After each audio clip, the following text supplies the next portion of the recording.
Hold up. I gotta yell at my pig from my seat. Hold on, everybody. I have to yell at a pig. That is You not can't a hear sentence you hear every day. you can't hear that scratching? She's No. right above my head. You guys don't hear that scratching, really? It's No. your pig. Well, not in your house. You Okay, hear the scratching. we'll get started in a second. She's inside because it's so cold outside. You Oh, know, you're referring to a literal pig. Yes. I thought like pig was like a cute metaphor for something. No, it's a pig. There's a It's pig an in that house. it's a big full-size pig. It's not a little pig. It's not a pot-bellied pig. She's a pig. She is It's a not a little pig. pig at the petting zoo, pig at the farm pig. I met her a couple months ago. She's a pig. She's a full-size pig lounging in his spot on the couch right now. That's why she's scratching, because When she's she's not running mocking him. across the ceiling. So many questions. So many questions. you guys ready to get started? Oh shit. I just want to know more about the pig now that we're on the subject. You met her, 'cause man. I don't know what to tell you. She's cute, but kind of a I bitch did at meet her. times. She scared me. Yeah, she does that. Old patio had a farm. Candace, do you remember when we met? I do at AuthorCon for Yeah. all of like 7 minutes. seconds, I think, the first time, You were and so then you were 1 or 2 so high minute demand. conversations. You were in so high demand. Like I caught you while we were by the fire in like the last morning, and it was like Kenzie and I. Yeah. Ooh. Kenzie was still like, oh fuck, she was still hurting from our axe throwing sojourn, Yeah. and she was not well. No, she pulled a muscle, didn't she? Her first No. throw, I felt so Yeah. terrible. Yeah. I felt so bad. It Poor was thing. it was this motion, Yeah. and it just Yeah. got her, and she like had to sit down, and we like just plied her with margarita after margarita at this bar. Here, And drink this. like rushed, ran to Walgreens like as they were about to close their doors, and we got her like all the icy hot things and whatnot. You guys Are ready? we ready? Are we done? Yeah. All right. Patrick, would you just start it? Welcome to another episode of Dead Headspace. I'm your host, Patrick R. McDonough, joined always by my friend, Brennan LaFaro. Say hello, Brennan. Hello, everybody. And our other friend, Candace Nola. Say hello, Candace. Hello. And we are joined today by returning guest, Rowan Hill. Say hello, Rowan. Returning guest. Hello. Hello. Yeah, the first time you came on was with Nico Bell. That was March Bell. 3rd, 2022. Mhm. You two are just you two cannot be on the show together because you two plus Candace, I'm fucked. We really did get into some tangents, didn't we? I apologize. I apologize. It's fun. That that was almost 2 years ago. You were living in, I believe you said living, not staying for vacation. You were living in Italy at the time. I was living in that on that volcano. Good time. That's great. We were talking about that before you came on. And I had seen that there's like 2 super volcanoes underneath Italy. That's terrifying. But Yeah, you learn to live with it. I mean, it's just like, people in LA like learn to live with the threat of that super earthquake coming their way. I mean, actually, if you Google Mount Etna right now, it's like a huge lava flow right now. It's constantly going. It's fine. holy shit. That doesn't sound fun.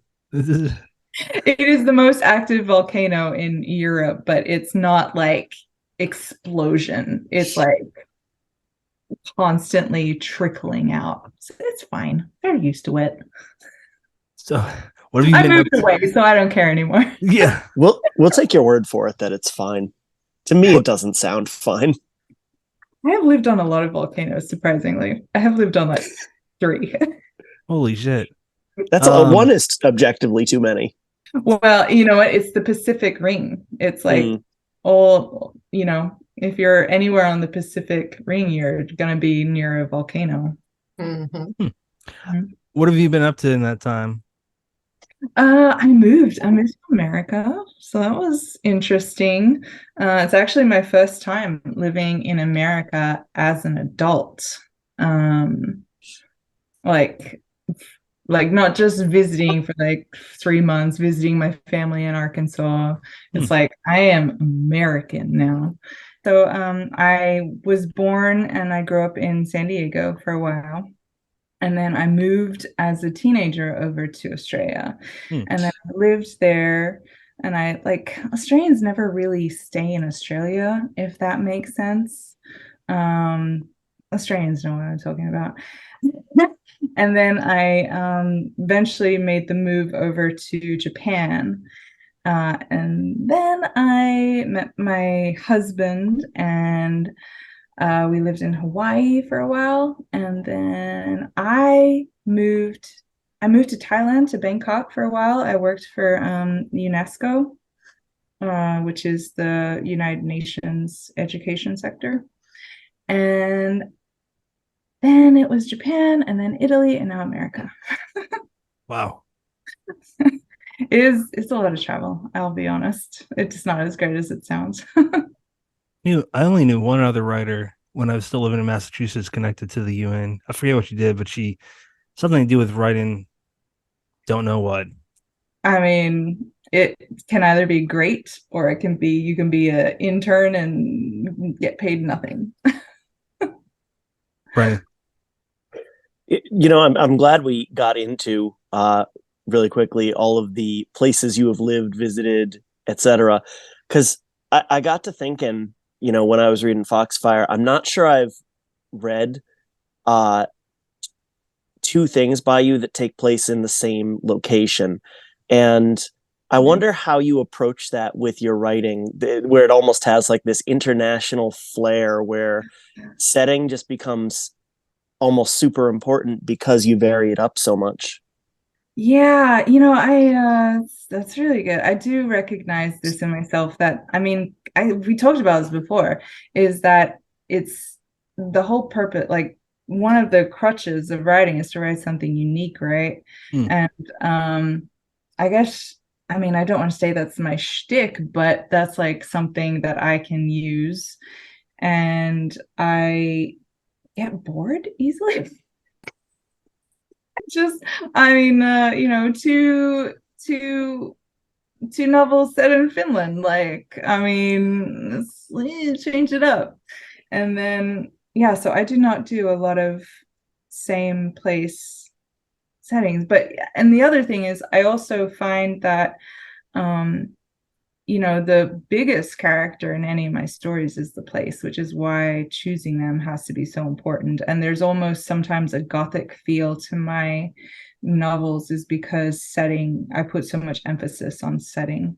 That makes sense. I like that you threw out shtick, because I almost kind of wanted to broach that, but it felt rude. But now you've said it, so. You can But do it.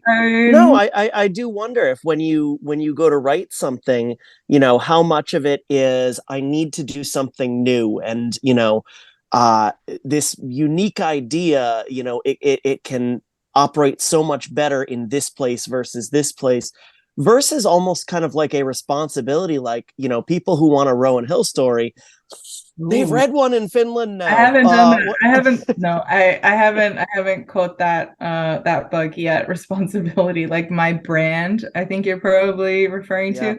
Yeah, no, I don't have that yet, but I do recognize that I enjoy isolated places, more isolation horror, and I never put my stories in that category, but I have to acknowledge that a lot of my stories hinge on that isolation.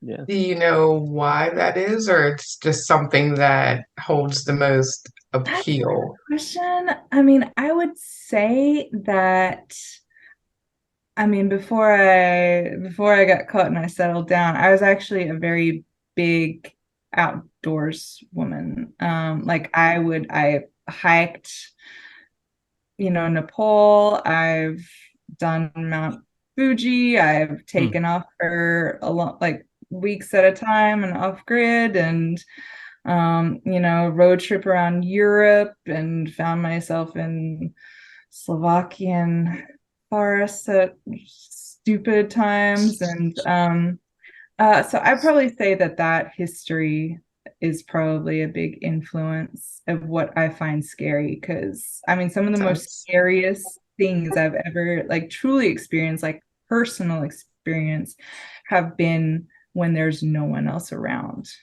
that Mhm. I know of. Okay, so we got to jump on that. I mean, Oh, sure, yeah. without throwing out a future story idea that you're not ready to give out yet. Sure. Give us a scenario or two, something, the isolation of nature that you could Oh, channel into a story. sure. Yeah, okay, sure. So, probably my scariest isolation story is probably when I was hiking the Annapurna Circuit. And this was the Annapurna Circuit is in Nepal. It's part of the range there. It's not the Everest, but it's like the second or third. They call it the Apple Pie Trail because on the end half, there's like all these places serve apple pie, and also because it's one of the easier trails. Still not super easy for like a normal person, but yeah. So I remember it was like the fifth or sixth day we were hiking, and my friend got so I didn't hike by myself. I hiked with my then boyfriend and his now wife and my friend, another man, and my friend got sick, like throwing up blood sick. And there was nothing. It was like a trail, and you would walk from like village to village. Like it took like 9 or 10 hours to walk at this time. At this time, in at this timeline, it was after the coup, and but before modernization. So I've heard that since then they've created a road, but there was no road then. It was like just walking along a dirt track. And we got to this valley, and there was no village. It was just a long valley and these mountains on this side. And I remember like I took off my pack. We all like had to use restrooms, and I took off my pack and I went like over the hill, and I was like just pulling up my pants, luckily, and I heard a branch crack behind me, like behind me where the others were in front of me, like over this hill, and I saw movement. Like single, like woman alone pulling up her pants. And like this valley was big, but it was also small enough that you could see everything like from a hill. And just like understanding that there is nothing, there's no recourse. Like you can't, like you sprain your ankle, there's no one coming to help you. You're limping or dying to the next thing. So luckily, my friend who had thrown up blood, we were in the second day. When he was sick, it was the second day, and he was a typical Australian male. Like he kept on going. He would keep walking until he died. And luckily, just before we got into the wilderness, there was like a home Nepalese doctor that gave him something and he stopped throwing up. But he was walking the next day. Something. Honestly, it was crazy. It was crazy. But that, like, the knowledge that there's nothing. I mean, it's so easy. Like, you could pick up your phone and call for help right now. No. Yeah, no, I don't like that. There's nothing like it. There's no way to convey that. Well, and that's why I've never been to Nepal. Mm. Yeah. Anyway, that's probably one of like three that stick out in my mind is that I'll never forget it either. That movement, it was taller than me, and it went behind a tree, and I bucked out of there. Did you, could you make out any details? Oh, no, Pat. As soon as I saw it, I was gone. It's like, yeah, no, you don't stay. You Yeah. don't stay. Oh, Red I would flag. have run I'd too. I'm just stay. curious. You're showing your. Patrick would stay and turn around like, what is that? The rest of us are gone, but No, Pat's still there. fuck that. It would No. have just been his reflection. Ugh. Anyway. Fuck you, man. So can we talk about well, actually, before we get into Foxfire, in the Arctic Sun, we talked about that the first time you were on. We And tried. all right, it's We been almost tried. 2 years. Forgive me. Do you want to do it now? Well, no, because don't you remember we couldn't talk about it because everything about that book is a spoiler. Oh shit. If Yeah. you remember, Yeah. that was the one where we had the like Benny Hill-esque fast forward in the middle of the episode. Yep. Mhm. Yeah, I remember now. Yeah. Yeah. I Yeah. remember. But we can, yeah, it's been 2 years. No one's gonna read it now. We can Yes, talk they about it. will. Yes, they will. So let me ask you this then, since we're going to talk about the book we can't talk about because it's all spoilers. If you had to tell somebody why they should read it in 2 minutes or less, what would you say? And it's throwing out that kind of question without Yes. prepping me for it. Mhm. I would probably say, what could I say? Oh, do you know how I sold it? I sold it as like a Alaskan Babadook, where you're not sure what's happening until like the climax, but I reverse engineered the shit out of that story. It So was creepy. if you like really kind of paid attention, you could find all the pieces. And I do that with every story. I like it. Why? I don't know why. I would love to be a pantser. I would power to those people. I can't do it. Hi. Yeah, I would love to do that. But I just don't think, I mean, putting clues in is kind of like enjoyable to me. So Yeah. like cathartic to kind of tease people. Like, oh, you missed that one, huh? Yeah. You're like See that? You're like Agatha Christie with a supernatural twist to it.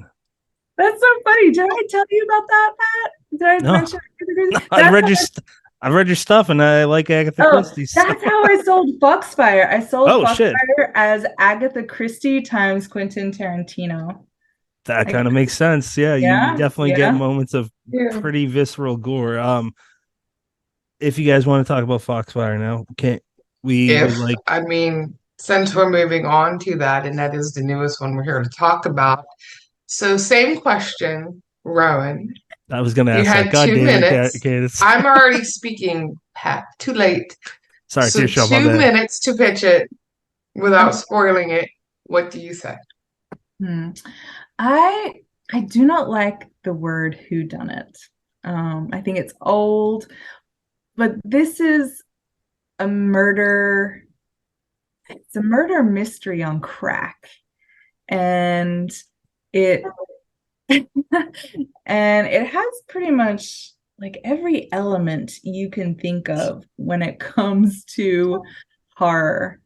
I mean, it's slasher, it's part slasher, it's the murder mystery.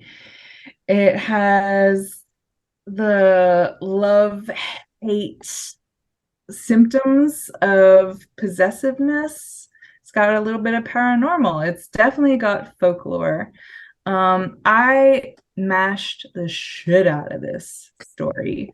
Like you might like so if somebody said like roll a dice, you're like, yeah, that's probably what I did in my in my brain, like mashing two genres. So if you like something a little bit different and fast, holy moly, this book is fast. I've heard most people do it in like one sitting because it's not a huge book. But I definitely try to be fun in my writing. I'm not gonna make you cry with grief heart. I'm not there yet. But my stories are fun. I will say that. I gotta ask, why did you add a Yakuza in there? I thought that was cool. Oh, I didn't expect it. Why did I do? Why did I add the international crowd? Is probably a better choice. I mean, it's what I know. Like my experience with Yakuza is that one, you do not say aloud the word Yakuza. But if you're You walking, just said it. I know, forgive me. If you are walking down, downtown Nagoya and in the tiny streets where it's like you would think it's all pedestrian, but it's not, and you see shiny black sedans going through, you just step to the side as far as you can and you just let them go through. Yeah. I have to tell you that I always get the word Yakuza mixed up with jacuzzi. And one time it landed me in hot water with the Japanese mob. That was such a dad joke. I thought it was a good one. All right. So I'm going to pretend that I didn't make that. Now, you said that, as much as you don't love the term whodunit, I couldn't help thinking that it was a variation on a locked room mystery. And that's the isolation at play, certainly. But it also has the relatively sizable cast. I mean, for a short novel, for like a 170-page book, there's a big cast. So I would love to hear you talk about kind of creating an ensemble cast and in that kind of limited space, giving everybody kind of memorable moments so that they stand out. Yeah, dude, it was not easy. This was like the planner. Like I had cards, I had like connections, who connects to do, and because I overlapped, like they would just have a little bit of overlap. And okay, so everyone is memorable because you have to, like everybody, if you have such a large cast, you have to make everybody distinguishable. Otherwise, no one's gonna remember who did what, you know? So when you have that, like any Agatha Christie, like let's go to the GOAT, all of her characters have a certain position that they play and are either immediately cast with a sinister air or like the wholesome person. And she plays with that really well in how she presents her characters at first. And then you get the glimpses that hint at something underneath. And I mean, yeah, you got to give everybody their moment in the sun. Otherwise, why are they even there? Why are they there indeed? Yeah. I mean, in my books, it's because they're gonna die. All right then. So along those lines of how many people there actually were in this one for all of us to track. Which one was your favorite character to write? And I'm gonna add on to that with which one did you find the hardest to write? If they're not the same. The funnest character was absolutely Regina. She's just so flamboyant, and those characters are the best to give the craziest, most ludicrous, most drama queen moments to. But I mean, obviously, I don't think I associated with her. The hardest one for me to kind of visualize and get in his head was probably Tetsuya and or Matthias, the the elder innkeeper. Obviously, because I'm not a 60-year-old man or a Japanese yakuza. It's just I mean, it's hard to access those feelings of like possessiveness and inferiority. Now I'm being bragging. It was hard to, maybe it was just me, but it was hard to tell if the guy actually loved his if he actually loved her, his wife. Oh, I think he did. I think he was just very possessive. Hmm. He probably loved her superficially, like because she was, a lot of times in Japan, a lot of things are about, the optics and what you look like, and very beautiful women with pale skin are very much prized in Oh Japan. wow, Yeah. I didn't know that. Um, Yeah. so the physical, domestic abuse in this, was that difficult for you to write? Because like that was kind of For the top. I tried to include it, but I definitely didn't want it to be a thing. hmm, I wanted it to be like seen as a catalyst, but not be the center of a relationship. hmm, If that it's makes sense. nice. Brennan,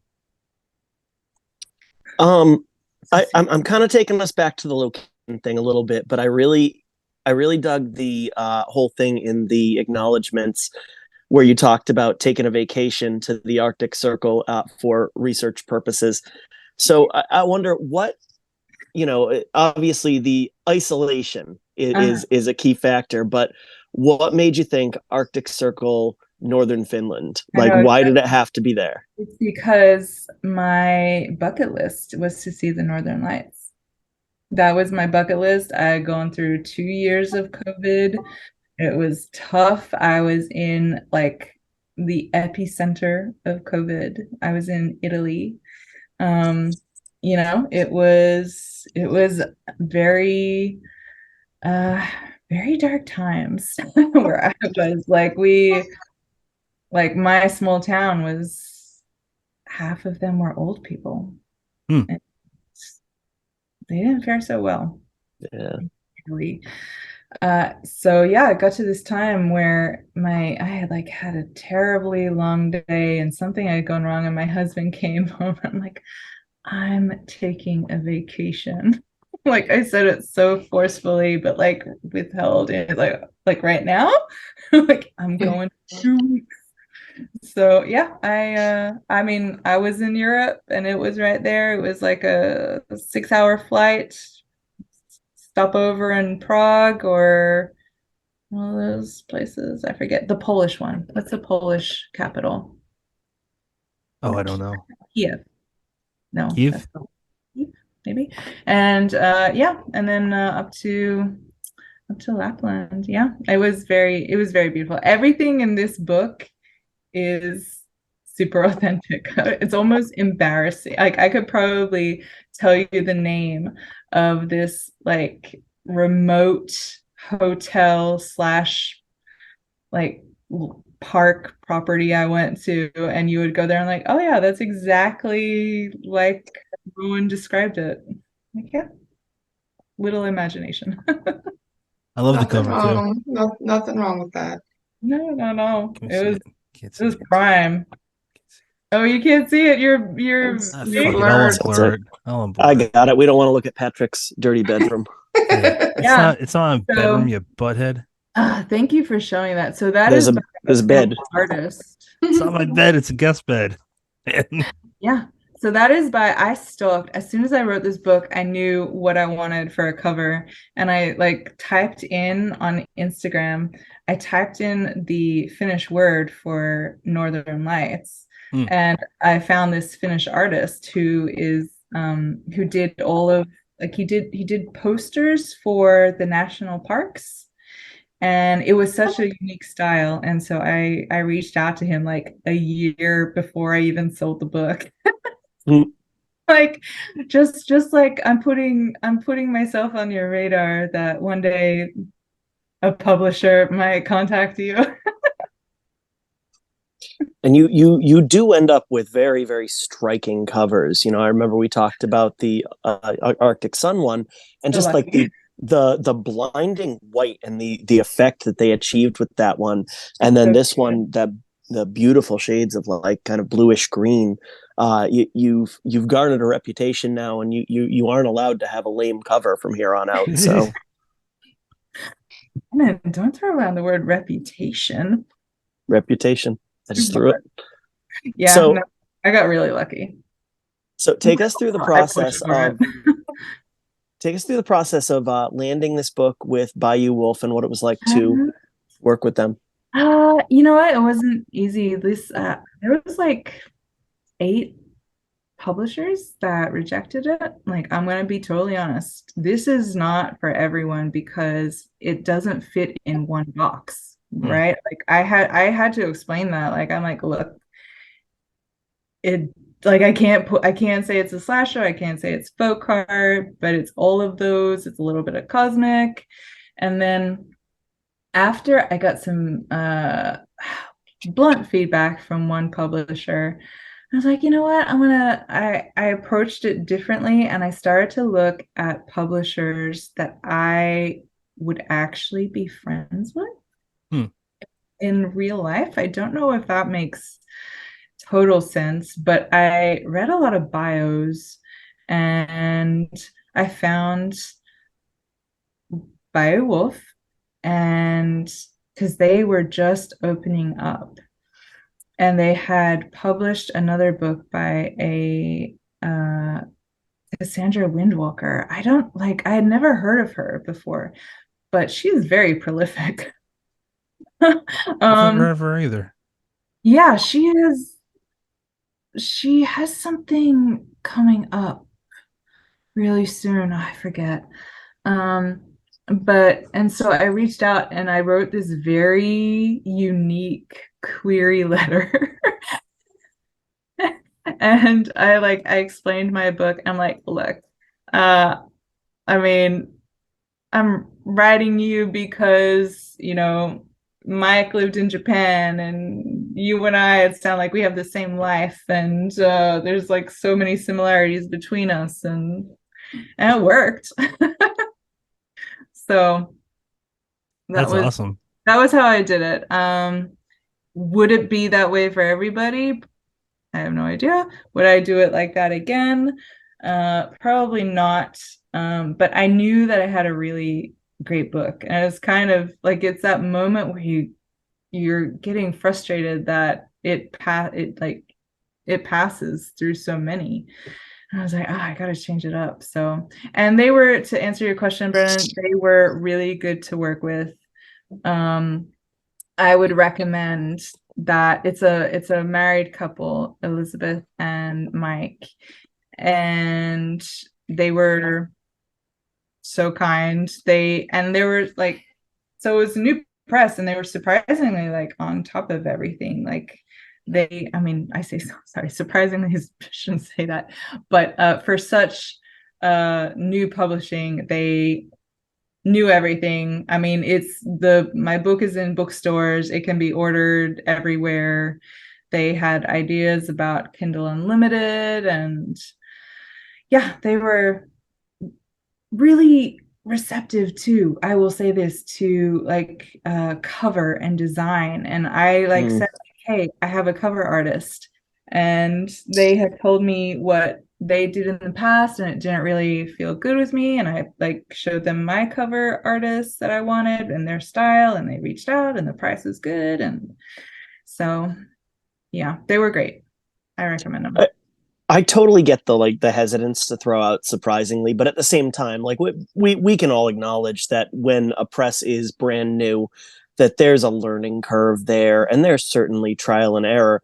But it's really nice to hear that those hurdles were very very minimal, if you had them at all. That they seemed to know what they were doing right from I the get can't go. think of anything else that they could have done that a bigger house wouldn't have done. And what else can you say beyond that? Is that you can't, what Yeah. could they have done better? And the answer is nothing. Yeah, Yeah. that's a good experience. Yeah. No regrets. Candace, throw it to you. Oh, to me. Oh dear. So we covered the book and some characters. Definitely the fact that you're a planner, not a pantser like me. I think Brennan's kind of a pantser sometimes too, but I for sure. Only when it Yeah. works. Did three. I did a trilogy. I think that there's some. A little bit. Do you? Yeah, I mean, definitely with your characters. Your characters had a good character arc. Well, thank you. That trilogy was entirely pants. Nice. Yeah, he's my brother from another mother because I wing everything. So it's been fun. Wing ding chicken wing. Wow. Random. Thanks for that. Yes, I know. I had a question, now Pat just ruined it. No more interruptions, please. How do we get it back now? No. Planning and pantsing and all of that. Do you feel that your planning process now has evolved since your first couple of stories and books? Has it changed a lot? Has it been helpful? Or do No. you keep the same one? No, it hasn't changed at all. Because I remember my first novel that I wrote back in 2016 was still like the same very involved, very like intricately weaved characters, like throwing to the next character.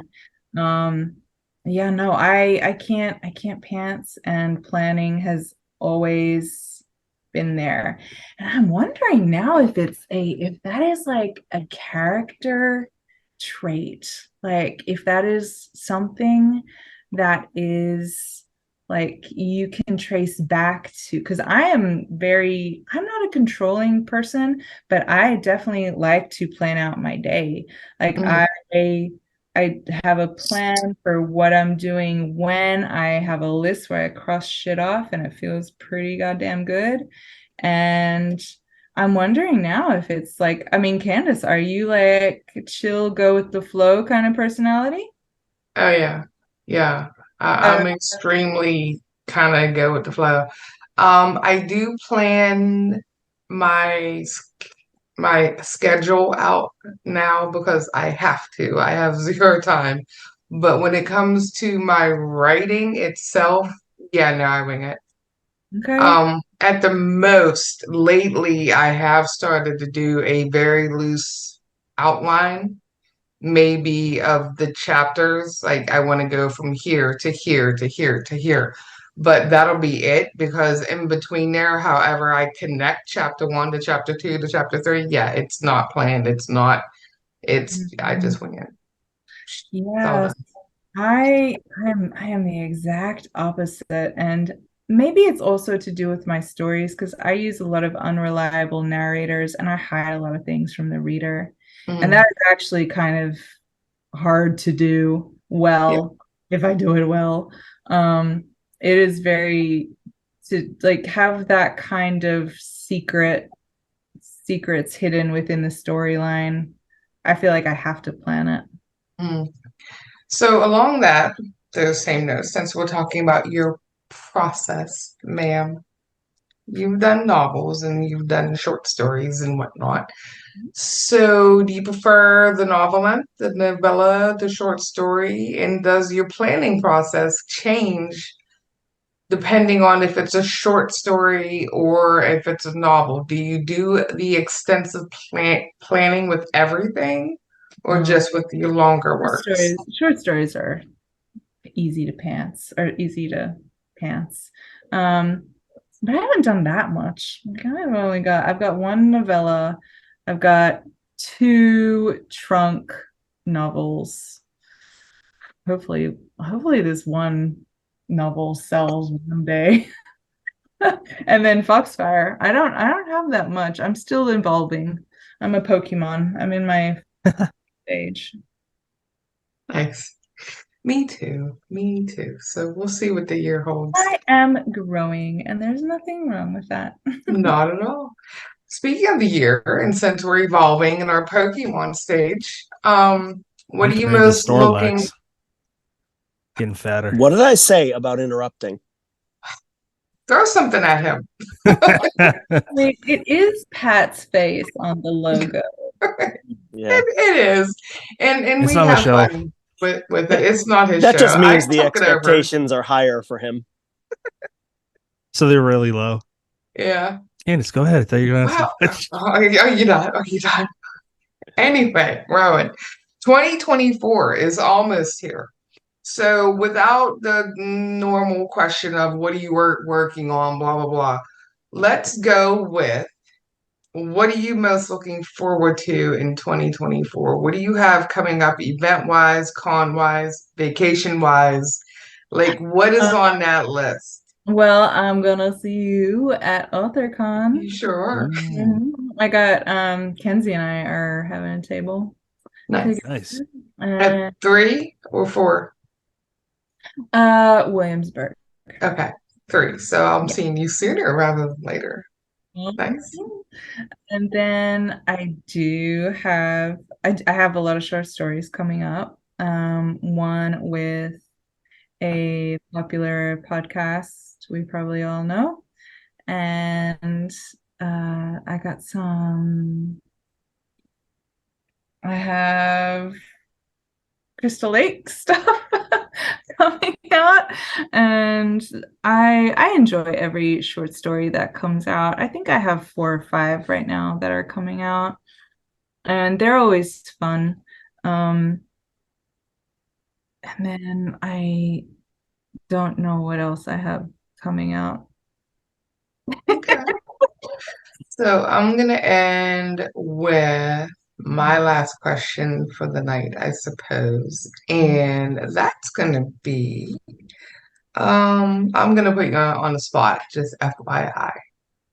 So who is your current favorite author in the mainstream? And do you have a favorite indie author or two that you would like to plug, promote, say hi to, whatever? My favorite mainstream author changes so much. I mean, the thing that I really, I do not read more than one author. Like, I do not read one author's work more than once a year because there's so many. It feels rude to just stick with one author and ignore all the other amazing work. And I mean, everybody in this like computer screen knows that time is precious and there is not a lot of time for me personally to read. And it's very frustrating. So I definitely try to spread it around when it comes to reading. I mean, I can tell you who I just read The Reformatory, and That's a great book. yeah, holy moly, that she did that so well. It was very well done, and I will certainly, like, in the future, if I see anything, I will definitely search her out. Someone who I always look out for is Jeff Vandermeer. And just I've probably done more of his works because my next book is like using this as a comp. So it's always good to like learn from the master. Yeah. And my favorite indie person right now is probably my friend, Red Lico. I just nice. read that too. That's amazing. I love that. Yeah, she leveled up for that one. And I would always, and she is, gosh, she's got a big year. She's got so much coming out. That has actually, I remember we were having breakfast. We were having like a brunch like in January earlier this year, and she was telling me all the things that for the next 2 years. So she's got lots of stuff coming out. Nice. Well, good. Well, that will end my questions, actually, my official questions. So, Brennan or Pat, do you two have anything else? Yes, Candace, same Patrick, you've question been for you. Wow. What's that? One at a time, fellas. One at a time. I said, yes, Candace, same question for you that you had for Rowan. Because I'm actually not being funny, but I am wondering if you have an What? My answer. favorite mainstream and favorite in indie? Oh, I mean, anyone who knows me at this point or has been listening to the show knows that Stephen King is one of my favorite mainstream authors, hands down. He's literally the reason I write.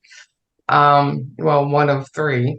Edgar Allan Poe, of course, he's not around to hear me rave about him anymore. See what I did there? Nevermore. I heard it. Nailed it. Um, Jonathan Jans is right up there on the top of my list. Ronald Malfi. I got him. Uh, indie, yeah. Have you read his story in Um, here? I like that cover. which one is that? Hold up a This little bit more. is the new one that Shane Keen I don't have that one yet. It's and on my list, but I've not read it yet. Jonathan Jans has a story in here. That's Porn right. story. It's on my list. I have probably 12 of his books right over here on my shelf, on the top shelf. I sent him a picture of them once, and I was like, I am one of your biggest fans. They're all just lined up. In the indie community itself, the indie horror community right now, I don't know. Some guy named Brennan LaFaro is one of my top five. Christopher Ruffy's another one. Mike Ennenbach right now, but maybe I'm biased because I don't know, he's one of my friends and one of my authors. But the novel he just wrote is amazing. So I mean, I have a few. I have a few. You can ship your friends. You know, I I can because I was reading them before they became my friends. So Right. it was through reading them and, of course, starting my own writing and getting more into it and becoming a little bit more known that they became friends of mine. Jonathan Jans knows who I am. Like, we're friendly. I don't know if he would consider me a friend as of yet, but we're definitely friendly and we've met and we've talked and we interact and all that. And it's been amazing. Ronald Malfi and I have met and talked and interacted, and we've hung out at Stoker and Author Con and Texas Author Con. And That guy can drink. Holy. Wait, who? Malfi? yeah, It's but it's like all of these things have happened because of me being a part of the community now, which obviously never would have happened if I hadn't been. So I'm grateful. And yeah, all the authors I read right now, I could probably say, and they're not mainstream, they're probably a friend at this point on some level. So, right on. except you, Pat. The fuck? You're more like family. Oh, okay. Before you get offended. Got you. Yep. So Vivian has a question for you, Rowan. I mean, not a question. A Oh my comment. God. It literally even says I have no questions. Sorry, poopy brain. She says I have no questions, dumbass. But I wanna. That's directed at me, JK. But I want to say that I love Rowan and that she is one of the only people who ever exchanged Christmas cards with me, and I still have hers, and I will keep it forever and ever. Smiley face.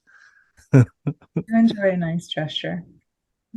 Yeah, she's fun. Yeah, she sent me a Snowy Owl Christmas card 2 years ago, all the way to Italy. Oh wow. I still got that. Thank you, Vivian. Do you guys want to get? I gotta do Christmas cards. I gotta write that down. Holy shit! Yeah, it's already the 6th. Do you guys want to jump into currently reading? Yeah, sure. I can do currently reading. What are you currently reading? Hang on, I gotta show the cover because the cover is just so good. Wait, okay. It is The Haunting of the Paranormal Romance Awards by Christoph Paul of Clash Books. Nice. Oh, Christoph Paul. He's a good Yeah. I mean, if the premise doesn't win you, the zombie Fabio will. I need to buy that now solely for the cover. It is like it's 99 cents on Kindle. Yeah. Oh, wow. It's pretty good. And his humor is so good. Like, I don't know how to describe his humor, but I enjoy his tweets. Yeah. Him and his wife are really awesome. I know. Yes. Gotta I would get the love to Clash meet them. books. Yeah, he's a really nice guy. I met them at Scares of Care a couple of years ago. Mhm. They're sweet people. Candace, what are you currently reading? What am I currently reading? I hate that question because I I'm know. currently Just reading pick like nine one. different things. Everything. Oh God, everything. Let's see. I'm currently reading a couple of books for a blurb right now. So I do have the new novel by John Durgan coming out, Kusa. Oh, And I also have the new novel from James Carlson called The 11th Door coming out soon. And I'm blurbing both of those. So I'm currently reading those. And I think I'll stop there because I have like 9 books in my nightstand for reviews. Brennan. Uh, First off, I'm about to start Kosa by John Durgan. That cover is creepy as shit. And Yeah. Isn't it? truth be told, I've read 2 of his books, his story collection and the novella collection he took part in with John Lynch and Jay Bauer, and man, he just doesn't disappoint. So without having read a word in Kosa, I know it's going to be good. I know I'm going to enjoy it. I am rereading Nosferatu by Joe Hill, which I have not read in a long time, but that dude can just straight up write. Like, I feel almost blasphemous saying this, but he's objectively a better writer than his dad. You Like, could say it, man. yeah, and You said it, not me. How you know, dare you? yeah, no, No. I feel icky inside, but like, When we get you know, canceled tomorrow, I'm writing you a yeah, strongly worded letter, sir. no, Dude, it's fine. fair. Stephen King probably doesn't listen to the show ever, but He I mean, probably Owen But if and he does now, he Joe hates me. probably So does. yeah, but I almost feel like there's storyteller and there's writer, and Joe Hill is a really good storyteller and a great writer, and I think that Stephen King is a really good writer and a great storyteller, and they're both top of their game. So I mean, really, we're nitpicking here, but it's Way to just clean that up. it's thank you. Um, it's executed so much better than I remember it, and it is kind of fun revisiting works by people like Joe Hill and Stephen King that I haven't, the last time I read them, I had never really tried to write anything, and now rereading it in this time period, you can view it through a different lens, and you can see these subtleties and these these devices that you just totally glossed over the first time. And it's just brilliance at work. So I'm enjoying the hell out of it, both from a, I guess, reader perspective, but also as, pulling it apart and saying, I see what you did there. So yeah, I'll leave it there. I've said enough. Patrick. All right, so I just finished Rowan's book earlier today, and Way to tell on yourself, Patrick. I don't. You know what? Oh, hey, actually, Hey, I was wondering if any of you guys had time to read it, because I know how busy you are. I was like, oh, I'm not gonna deep dive and ask them questions like if they liked it or anything, because they might not have read it. Oh, we do our homework, my dear. My brain is extra no worky today. But I am about I'm about to start reading Spin a Black Yarn by Josh Mallerman. Because you're interviewing them in 2 days. On Monday, him and Tyler Jones. not 2 days, like 5. Yeah. I got the audiobook, so I'm Time. good. I need time. Yeah. So yeah. Where can people follow you, Rowan? And you can follow me home from work if you really. Just send me your address. Yeah, man, dude, the social media is effed right now, but I'm on all of the socials. Whether I succeed at them is another thing. I'm under everything is writer Rowan Hill, and I have my website, which is just writerrowanhill.com. And I mean, I hope I hope I have some announcements coming up here in before Christmas. And that'll be like my Christmas present because it's good. That's right around the corner. Yeah. But I would like to say before you end up that I have not forgotten you, Brennan, from 3 years ago when you reached out and you told me how much you liked my first short story that was ever published. Oh, was that And in Shiver? The anthology? nope, it was in the Candisha press, the one that got away. Oh. Read my story set in the Australian bush, and reach out if you like a story, reach out because it's like the spark that lights a fire. Right here, right behind me. I got that Believe it or one. not. Jill Yep. sent me that one. I got that in my still all the boxes unboxed. I mean, you think like time would like shadow those things and make them murky, but I still remember Jill reaching out and like professing how much she loved it, and then Brennan a few months later or something. So it means a lot of people, and I haven't forgotten Brennan. Just let me know. No, I totally get that. It's I it's meaningful to hear that somebody enjoyed your work. And if you're ever feeling shy about telling somebody that their story, made your day or meant something to you, don't, because they want to hear it. I can just about guarantee you that anybody, whether they're a fledgling, just published their first story, or whether they just published their 250th story, they're not going to hate hearing, hey, your work meant something to me. So reach out, make that connection. Mm-hmm. Well said. Where can people follow you there, Miss Candace? You can follow me at uncomfortablydark.com, and also under my name, Oh my gosh. the newsletter, Oh Patreon, Twitter, Blue Sky, Instagram. It's Uncomfortably Dark or Cinola Author. I'm also on TikTok too.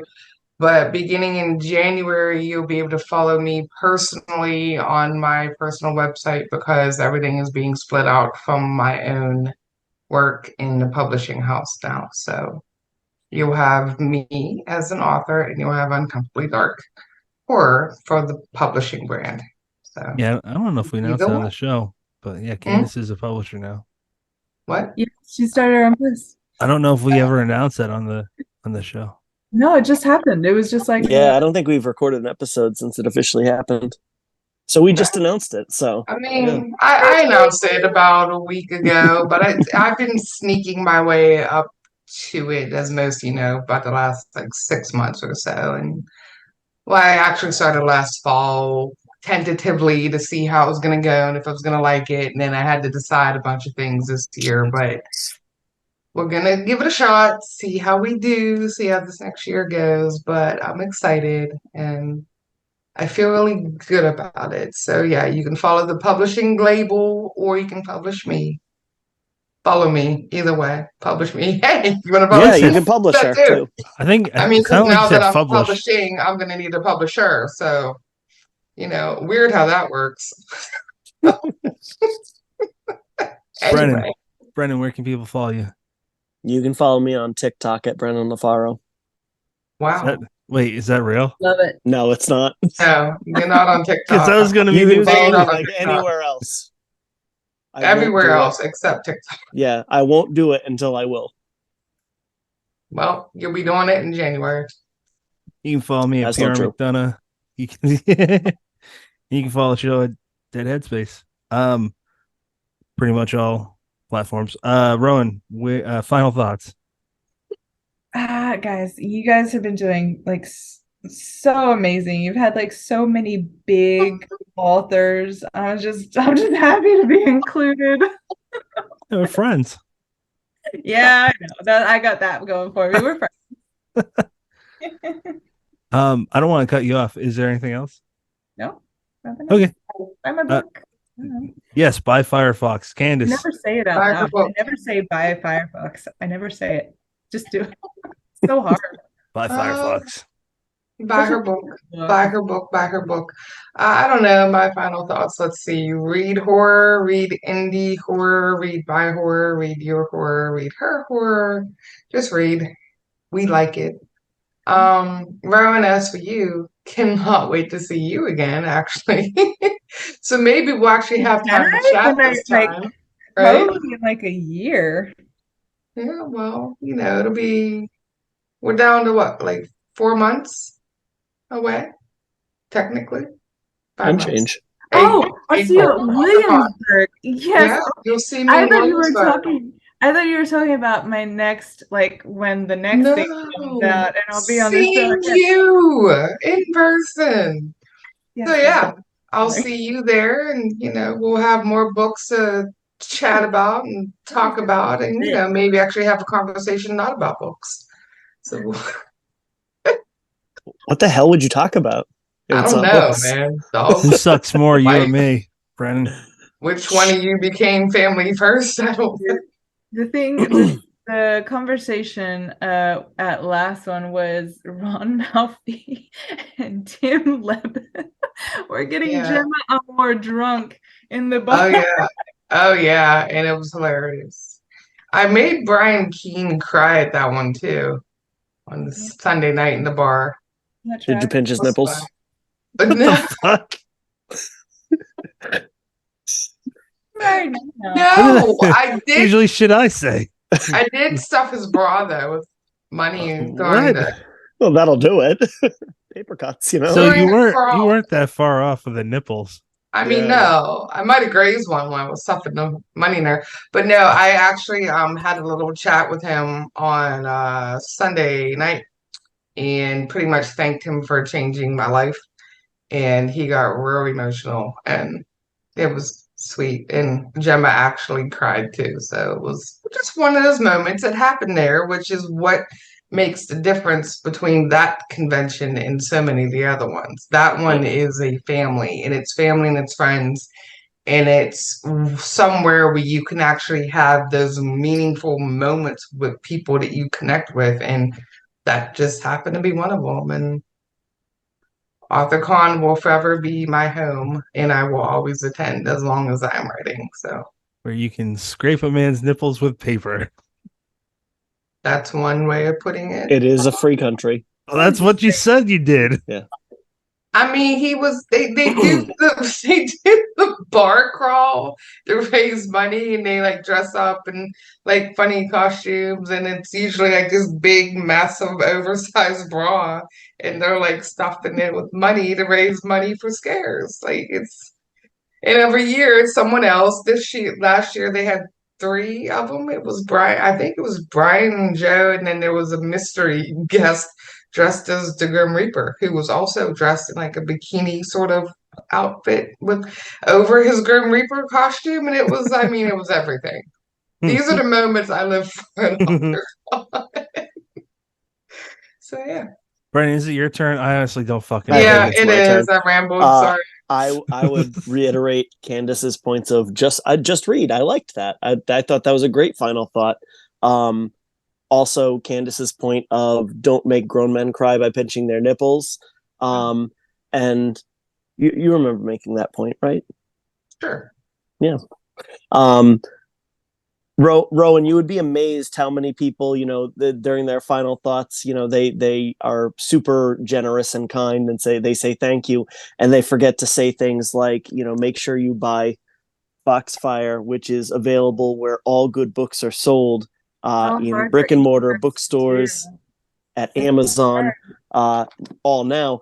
So that's what we always try to work into ours, just in case you forget, so that people remember they have to go buy that book. Brennan. Exactly. That's your job. And it pays so well. Pays jelly beans. But by Foxfire. Rowan Hill, we love you. We want you back. Absolutely. Appreciate your time. And I don't really know what to say. My brain feels like it's about to die. So next episode, 226. Anybody else hear a pig? Fuck you. Anyone hear the scratching? Greta has feelings too. Which is her name? Named after Greta Van Fleet, the band. Next episode is 226. We have Tyler Jones and Josh Mallerman. So we will talk about stuff and things and books and probably not nipples, but can't leave that off the table. It seems likely, actually. It does seem likely. You have any choices in podcast, people? Thank you for picking us.